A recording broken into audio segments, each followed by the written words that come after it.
Bienvenue à ce numéro du Journal des Journaux paru du 7 au 13 août 2023, un numéro que nous entamons avec la situation politique du pays. À cet effet, le PNDS continue à défier les militaires du CNSP, titre entre autres à sa une hebdomadaire satirique Le Canard en furie, qui nous apprend que sous la signature de son secrétaire général Kalla Ankoro, le PNDS Tareya continue de publier des communiqués dans lesquels il approuve ouvertement les sanctions prises par la CEDEAO contre le Niger et appelle au rétablissement de Mohamed Bazoum dans ses fonctions de président de la République. Si cet activisme du PNDS Tareya est perçu par les Nigériens comme une vaine tentative de récupérer un pouvoir qui semble définitivement perdu, au niveau de la communauté internationale, ça peut faire beaucoup mal aux responsables du CNSP, constate le satirique qui poursuit qu'en effet, tous ceux qui soutiennent le retour de Mohamed Bazoum au pouvoir, y compris par la force, vont se servir des appels lancés par son parti.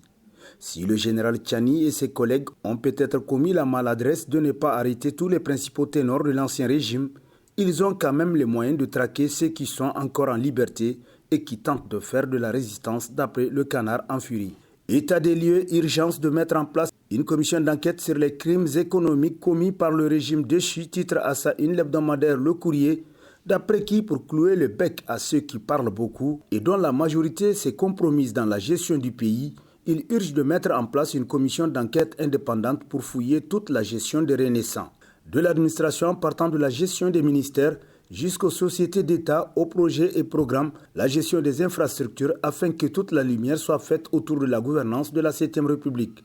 On se rappelle que l'ancien procureur Samna, à la veille des élections de 2016, lors d'un point de presse, exhibait une pile de dossiers qu'il avait en ses mains pour rendre compte de l'ampleur des crimes économiques dans le pays, nous apprend le journal qui poursuit, qu'à l'époque il expliquait, sans doute sincèrement même, que s'il fallait traiter tant de dossiers, il aurait fallu au Niger de construire de nouvelles prisons.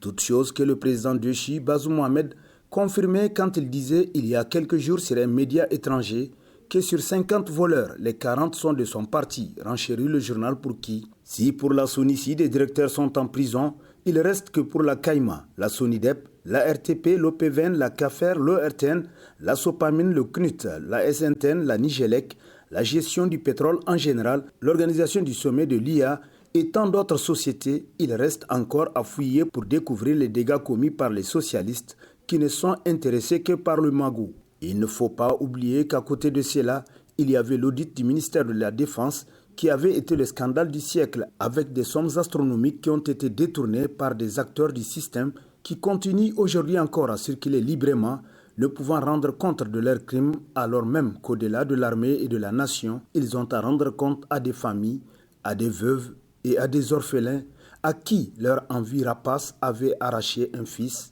un mari et surtout un père irremplaçable, selon Le Courrier. Gouvernance, emploi sous la renaissance du devoir pour le CNSP d'assainir le recrutement opéré, titre entre autres à sa une hebdomadaire Le Monde aujourd'hui, pour qui l'administration est remplie de recrutés à coups de téléphone et de listes convoyées, alors que les sociétés d'État en souffrent avec ces nombreux jeunes catapultés à des positions confortables, mais qui n'ont pas les compétences requises pour assumer leurs responsabilités. Le CNSP doit sauver l'administration et les sociétés d'État du naufrage en contrôlant celles-ci pour vérifier les profils des agents recrutés les 12 dernières années selon le journal qui se demande comment peut-on le comprendre et l'accepter dans un état de droit quand d'autres enfants qui, pour ne pas être les enfants d'un tel et qui pourtant ont les meilleurs profils de domaine comme le pétrole, ne sont jamais sollicités pour faire à leur place le choix de la médiocrité. Notre administration en souffre et il faut y remédier pour aller à la performance et de l'efficacité dans les services de l'État. Il faut vite arrêter l'hémorragie, conclut Le Monde aujourd'hui, qui titre également dans ses colonnes nomination d'Ali Mohamed Zen, Premier ministre, un choix qui rassure. Ainsi, d'après le journal, après plusieurs jours de tractation et de consultation, le CNSP a pu finalement mettre la main sur l'oiseau rare recherché pour conduire la nouvelle équipe gouvernementale de la période de transition qui s'apprête à s'ouvrir au Niger après le renversement du régime de la 7e République de Mohamed Bazoum. Il s'agit en l'occurrence de l'ancien ministre des Finances de Tanja Mamadou entre 2003 et 2010, représentant de la Banque africaine de développement au Tchad au moment de sa nomination. Le personnage jouit d'une bonne opinion auprès du grand public nigérien lors de son passage au ministère des Finances qu'il avait su bien gérer, nous rappelle l'hebdomadaire pour qui il était connu pour son intégrité morale et son indépendance d'esprit qui lui avait permis de diriger l'un des ministères les plus difficiles de la République et les plus convoités. Avec un tel choix, les Nigériens peuvent donc se rassurer. Baba Yara, affectueusement appelé par ses proches et amis, saura être sans doute à la hauteur de leurs attentes légitimes. Félicitations et surtout bonne chance au Premier ministre Zen, conclut Le Monde aujourd'hui. Niger, la menace de l'intervention militaire de la CEDEAO contre la junte, un instrument de sursaut national, s'exclame à la une de sa parution en date du 7 août le quotidien privé Mouria, la voix du Niger, pour qui jamais, au grand jamais, les Nigériens n'ont obtenu une chance en or de faire acte d'unité nationale, de cohésion sociale et ce, de façon unanime, si ce n'est la menace de l'intervention militaire de la CEDEAO contre la junte militaire qui a réalisé le putsch du 26 juillet contre le régime du président Mohamed Bazoum. Même les conséquences du terrorisme et ses corollaires de drames, de déplacés et de pertes de biens inestimables, encore moins la Covid-19, cette autre épreuve terrible pour les populations nigériennes, n'avaient pas réussi à faire parler les Nigériens de tous les bords politiques d'une même voix, ou presque, constate le quotidien qui poursuit. Le 6 août 2023, à quelques heures de la fin de l'ultimatum d'une semaine donnée à la junte militaire de Niamey pour libérer le président Mohamed Bazoum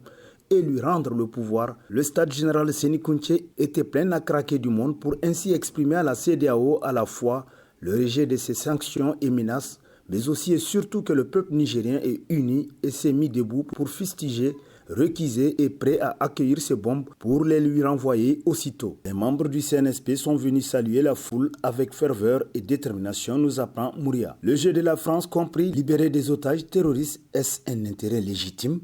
Se demande l'hebdomadaire Niger Times, qui constate que pour tous les coups d'État qui se sont succédés au Niger, jamais l'opinion n'a été témoin de l'obstination de la France à vouloir remettre en cause l'œuvre des militaires au pouvoir, comme ce fut le cas de celui du 26 juillet 2023. Tout porte à croire que cet ancien partenaire du Niger agit selon des intérêts cachés qui ne traduisent pas sa volonté à prioriser la sécurité des populations nigériennes. Sinon, comment expliquer cette furie de vouloir engager une attaque militaire contre les forces de défense et de sécurité du Niger? Se demande le journal qui poursuit. Quelque part, il convient de noter que ce peuple accepte de partir de zéro pour bâtir un État fort de ses institutions démocratiques après une période raisonnable de transition militaire qui, sans nul doute et avec cette allure, se souciera de poser de bonnes bases pour un retour à l'ordre constitutionnel en temps voulu. Un Niger nouveau, c'est possible, conclut Niger Times. La création étonnante du Conseil de la résistance pour la République CRR, Rissa Agboula, porte-étendard de la démocratie ou maître de la tromperie, s'interroge entre autres à la une de sa parution en date du 10 août le quotidien privé L'Enquêteur, qui nous apprend que dans une interview récente accordée à Jeune Afrique, Rissa Agboula, ancien ministre d'État de Mohamed Bazoum, a annoncé la création du Conseil pour la République CRR, dont il est aujourd'hui le porte-parole, pour obtenir le retour à l'ordre constitutionnel et la libération du président déchu. Comment peut-on accorder du crédit à Rissa, un homme qui, après avoir activement contribué à la déstabilisation du Niger à 2 reprises, prétend aujourd'hui être le porte-étendard de la démocratie et de la République? Se demande le journal pour qui ces paroles semblent être une ode à la liberté qu'une lamentable tentative de révisionnisme historique. Lorsque Rissa Agboula acquise sans preuve la jambe de payer des gens pour les mettre dans la rue, on ne peut s'empêcher de sourire devant un tel culot. Comment ose-t-il critiquer les méthodes supposées des autres alors que son propre passé est entaché de violence et de rébellion? Se demande encore L'Enquêteur. Communication ratée pour Oumoudou Mahamadou, titre dans sa rubrique Société Zapping, l'hebdomadaire satirique Le Hérisson, qui nous apprend que dans une de ses sorties relativement au coup d'État intervenu, Oumoudou Mahamadou, régissant sa qualité de Premier ministre chef du gouvernement, puisqu'il ne reconnaît aucune légitimité à l'action des militaires, a disserté sur les sanctions prises par la CEDEAO. Elles seront dures pour l'économie nationale et terriblement ressenties par les Nigériens, a-t-il déclaré. C'est certain, car moins de 48 heures après l'annonce des sanctions, l'inflation est déjà en hausse. Prédiction juste donc d'Oumoudou Mahamadou. Seulement, là où il a raté sa communication, c'est quand il dit que l'architecture budgétaire ne tient qu'à un fil, c'est-à-dire qu'il est bâti essentiellement sur l'aide budgétaire. Là, il se plante un couteau dans le dos selon le satirique qui renchérit. Même s'il dit vrai, ce n'est pas à lui de l'affirmer. L'exposer tel de sa propre bouche, c'est décrédibiliser sa propre gouvernance, conclut Le Hérisson. Et sur ce prend fin le présent numéro de la revue de presse Prochain rendez-vous, plaise à Dieu dans une semaine, avec toujours la même passion de vous servir, en disant que Dieu veille sur le peuple souverain du Niger. Bonne lecture et au revoir.